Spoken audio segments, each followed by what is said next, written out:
Hello everyone, आप सभी का स्वागत है मेरे इस वीडियो में। मैं हूं दिनेश कुमार और आप देख रहे हैं मेरा YouTube channel English study point. आज मैं आपके लिए जॉन गाल्सवर्दी को एक बार फिर से लेकर के आया हूं। मैं इस वीडियो में भी आपके लिए 25 वन लाइनर क्वेश्चंस लेकर के आया हूं, लेकिन ये आपका तीसरा पार्ट है। इसके पहले मैं 2 वीडियो बना करके अपलोड कर चुका हूँ, जिसका लिंक इस वीडियो के डिस्क्रिप्शन बॉक्स में आपको मिल जाएगा। उस वीडियो को देखने के लिए लिंक पे क्लिक करिए, उस वीडियो को देखिए। उम्मीद करता हूँ ये भी जो तीसरा पार्ट है आपको पसंद आएगा। तो चलिए शुरू करते हैं।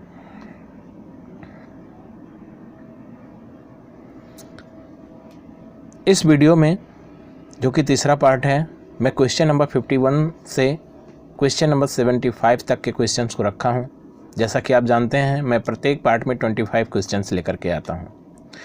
तो यहाँ पर 51 पर जो क्वेश्चन है, देखते हैं उसका आंसर क्या है।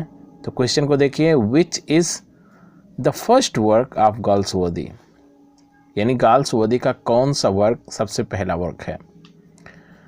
मैं आपको बताना चाहता हूँ कि गाल्सवर्दी के 2 वर्क्स फर्स्ट वर्क माने जाते हैं, और गाल्सवर्दी ने अपने अर्ली वर्क्स को जॉन सेंट जॉन के पेन नेम से पब्लिश करवाया था। तो जॉन सेंट जॉन नाम से इनका पहला वर्क क्या था और गाल्सवर्दी नाम से इनका पहला वर्क क्या था, ये देखने वाली बात है। लेकिन ओवरऑल देखा जाए तो इनका कौन सा वर्क जो था वो सबसे पहला था। तो इस क्वेश्चन में वही बात कही गई है कि गाल्सवर्दी का कौन सा वर्क सबसे पहले लिखा गया था। तो इनका सबसे पहला वर्क है फ्रॉम द फोर विंड। इसको इन्होंने पब्लिश करवाया था 1897 ईस्वी में। नोट कर लीजिए, यहाँ जॉन सेंट जॉन और गाल्सवर्दी से मतलब नहीं है, यानी जॉन सेंट जॉन के रूप में थे, वो भी इंक्लूड करके ये बताया जा रहा है कि फ्रॉम द फोर विंड इनकी पहली रचना थी। नेक्स्ट क्वेश्चन देखते हैं, question number 52। What is the genre of Jocelyn. यहाँ जो जेनर दिया गया है, इसका मतलब होता है साहित्यिक शैली या रचना शैली। तो यहाँ आपको बताना है कि जो जॉसलिन इनका प्रमुख नॉवेल था, फुल लेंथ नॉवेल था इनका, तो ये इनका जेनर क्या है, यानी जॉसलिन का जेनर क्या है। तो इसका आंसर है जॉसलिन एक फिक्शन है। क्या है? फिक्शन है। नेक्स्ट क्वेश्चन देखते हैं, question number 53। Under which name was Jocelyn published. ये इसी से रिलेटेड है, लेकिन यहाँ क्वेश्चन थोड़ा सा अलग है, ध्यान देंगे। अंडर विच नेम, यानी मैंने आपको पहले ही बताया कि ये 2 नाम से अपनी रचनाएं लिखा करते थे। अर्ली वर्क्स इनके आए थे John Saint John pen name से, और बाद की इनके जो वर्क्स थे वो इनके real name John Galsworthy name से आए थे। तो यहाँ बताना है कि जो जॉसलिन है वो किस पेन नेम से पब्लिश करवाया गया था। तो इसका आंसर है जॉन सेंट जॉन, यानी जॉन सेंट जॉन नेम से इनका जो जॉसलिन नॉवेल था वो पब्लिश करवाया गया था। नेक्स्ट क्वेश्चन देखते हैं, question number 54। When was Jocelyn published, यानी जॉसलिन को कब पब्लिश किया गया था। जॉसलिन से रिलेटेड 3 क्वेश्चंस आ चुके हैं। तो आपका आंसर है 1898। तो 1898 ईस्वी में जॉसलिन को पब्लिश करवाया गया था। नेक्स्ट क्वेश्चन है question number 55। Under which name was from the four wind published. ये मैंने पहले बताया, गाल्सवर्दी का सबसे पहला वर्क है और ये जॉन सेंट जॉन नेम से पब्लिश करवाया गया था। तो यहाँ वही क्वेश्चन है, अंडर विच नेम, यानी किस नेम से फ्रॉम द फोर विंड को पब्लिश करवाया गया। तो इसका आंसर आपको मिल चुका है, आंसर है John Saint John. Next question देखते हैं, question number 56। What is his, फिर से देखिए question number 56। What is his first book that was published under his own real name. यहाँ आपको बताना है कि इनकी वो कौन सी रचना है जो इनके रियल नेम से पब्लिश हुई। सबसे पहली रचना आपको बताना है, यहाँ फर्स्ट बुक है ना, इनकी सबसे पहली किताब कौन सी ऐसी थी जो इनके रियल नेम से पब्लिश हुई थी। तो इसका आंसर है द आइलैंड फैरिसीज। इसको पब्लिश करवाया गया था इनके द्वारा 1904 ईस्वी में, और इनकी ये पहली रचना है, पहली किताब है जो इनके रियल नेम से पब्लिश हुई। नेक्स्ट क्वेश्चन देखते हैं, question number 57। Which is the full length novel by John Galsworthy. यहाँ आपको बताना है कि फुल लेंथ नॉवेल इनका, यानी गाल्सवर्दी का कौन सा नॉवेल फुल लेंथ नॉवेल। तो इसका आंसर है जॉसलिन। नेक्स्ट क्वेश्चन है question number 58, for which genre Galsworthy is well known. Well known का मतलब होता है ज़्यादा जाने जाते थे। फॉर विच जेनर, किस साहित्यिक शैली के लिए, किस रचना शैली के लिए। तो जॉन गाल्सवर्दी अपने नॉवेल्स के लिए ज़्यादा जाने जाते थे, तो इसका आंसर होगा नॉवेल्स। नेक्स्ट क्वेश्चन है question number 59, Galsworthy began his career as, यानी गाल्सवर्दी ने अपने कैरियर को किस रूप में शुरू किया था। तो इसका आंसर है एज ए नॉवेलिस्ट, यानी उपन्यासकार के रूप में जॉन गाल्सवर्दी ने अपने कैरियर की शुरुआत की थी। नेक्स्ट क्वेश्चन देखिए question number 60, in which novel did John Galsworthy reveal himself as a propagandist and moralist. यहाँ आपको बताना है कि किस नॉवेल में जॉन गाल्सवर्दी ने अपने आप को प्रोपेगेंडिस्ट यानी प्रचारक के रूप में एंड मॉरलिस्ट और नैतिकतावादी या नीतिशास्त्र के रूप में अपने आप को प्रकट किया था, अपने आप को प्रस्तुत किया था, किस नॉवेल में। तो इसका आंसर है इन जस्टिस में। जस्टिस इनका नॉवेल है जिसको पब्लिश किया गया था 1910 ईस्वी में।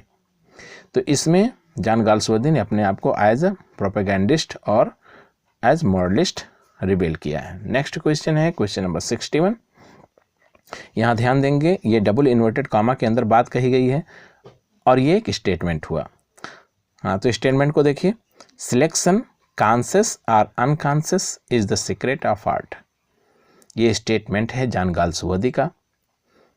क्वेश्चन क्या है, about which novel is it set by Galsworthy. तो गाल्सवर्दी के द्वारा किस नॉवेल के बारे में ऐसा कहा गया है, ये स्टेटमेंट गाल्सवर्दी ने किस नॉवेल के बारे में दिया। तो इसका आंसर है जस्टिस, पब्लिश किया गया 1910 ईस्वी में, इसी के लिए इन्होंने ये स्टेटमेंट दिया। नेक्स्ट क्वेश्चन देखिए question number 62, who wrote the life and letters of John Galsworthy. यहाँ एक रचना दी गई है। रचना क्या है, ये बायोग्राफी है जॉन गाल्सवर्दी की। तो ये जो बायोग्राफी है इसको लिखा गया 1935 ईस्वी में। तो आपको बताना है कि ये जो बायोग्राफी है ये किसके द्वारा लिखी गई है। तो इसका आंसर है एस.वी. मैरेट के द्वारा। नेक्स्ट क्वेश्चन है question number 63, who wrote the man of principle. इन जो नेम दिए गए यहाँ पर टाइटल हैं इनको ध्यान से देख लीजिए ताकि भूले ना। इसके ऊपर वाला जो क्वेश्चन था उसमें भी ऐसे ही है। तो ये जो यहाँ पर दिया गया है द मैन ऑफ प्रिंसिपल, ये भी बायोग्राफी है किसकी, जॉन गाल्सवर्दी की। और इस बायोग्राफी को लिखा गया 1963 ईस्वी में, 1963 में। आपको बताना है कि ये जो बायोग्राफी है इसको किसने लिखा। तो इसका आंसर है डडले बार्केर। नेक्स्ट क्वेश्चन देखिए question number 64, there are how many trilogies in the Forsyte saga. आपको बताना है कि जो the Forsyte saga collection of novels है लिखा गया जॉन गाल्सवर्दी के द्वारा, बहुत फेमस रहा। तो इसमें कितनी ट्रिलॉजीज सम्मिलित की गई, यानी द फोरसाइट सागा को कितनी ट्रिलॉजीज के अंतर्गत लिखा गया। तो इसका आंसर है 3 ट्रिलॉजीज। नेक्स्ट क्वेश्चन देखिए question number 65, which novel is the first novel in the Forsyte saga. Important question है। जैसा मैंने आपको पहले बताया द फोरसाइट सागा ये कलेक्शन ऑफ एसेज है, कई सीरीज में इसमें नॉवेल्स इंक्लूड किए गए हैं। तो आपको बताना है कि फर्स्ट सीरीज का फर्स्ट नॉवेल, सबसे पहला नॉवेल किसी भी सीरीज का, यानी सभी सीरीज को मिला करके द फोरसाइट सागा में सबसे पहला नॉवेल कौन सा नॉवेल सम्मिलित किया गया था, ये आपको बताना है। तो इसका आंसर है द मैन ऑफ प्रॉपर्टी। ध्यान से देख लीजिए, द मैन ऑफ प्रॉपर्टी, और इसको पब्लिश करवाया गया 1906 ईस्वी में। ये द फोरसाइट सागा के अंतर्गत सबसे पहला नॉवेल था। नेक्स्ट क्वेश्चन है question number 66, when was his work the man of property published. देखिए अभी द मैन ऑफ प्रॉपर्टी बताया गया कि द फोरसाइट सागा के अंतर्गत पहला नॉवेल था। अब यहाँ दूसरे क्वेश्चन में आपको बताना है कि ये कब पब्लिश किया गया।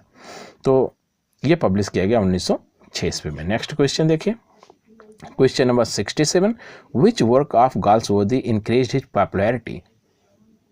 यहाँ आपको बताना है कि किस वर्क ने, किस नॉवेल ने या किस किताब ने गाल्सवर्दी को पॉपुलर कर दिया, प्रसिद्ध कर दिया, फेमस कर दिया। ये कौन सी रचना थी इनकी। तो इसका आंसर है द फोरसाइट सागा।